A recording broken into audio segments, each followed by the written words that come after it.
Hi అండి. నమస్తే. Welcome to my channel. ఈరోజు మనం చింత చిగురు, పచ్చి రొయ్యలు కర్రీ ప్రిపరేషన్ చూద్దామండి. సేమ్ వీడియోలో ఎలా ఉందో అలాగే ఉంటుంది. కానీ చింత చిగురు మాత్రం మనం కొంచెం స్మాష్ చేసి వేసుకోవాలండి. ఫ్రెష్‌ది తీసుకున్నాను.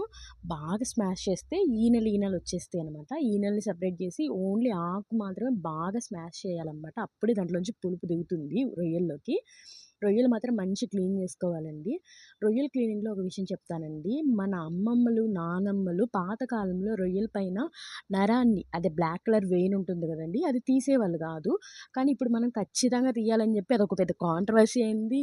అండ్ అది నిజంగానే తీయాలండి. ఎందుకు అనంటే పాతకాలంలో కాలవల్లో, నదుల్లో చేపలు పట్టి, రొయ్యలు పట్టి అమ్మేవాళ్ళు.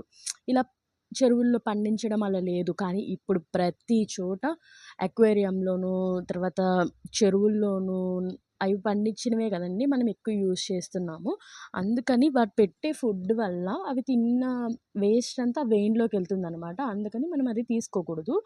అందుకనే మనం ఆ రొయ్యలు క్లీన్ చేసేటప్పుడు ఆ పైనున్న నరం క్లీన్ చేసి ఆ బ్లాక్ కలర్ వెయిన్‌ని రిమూవ్ చేసేసుకోవాలి. అండ్ ఇందులోకొచ్చేసరికి మసాలా సేమ్ అండి ఇందులోనే మొత్తం కలిపి పేస్ట్ చేసేసి ఆయిల్ వేసి ఇందులో ఫస్ట్ రొయ్యలు ఫ్రై చేసుకోవాలి.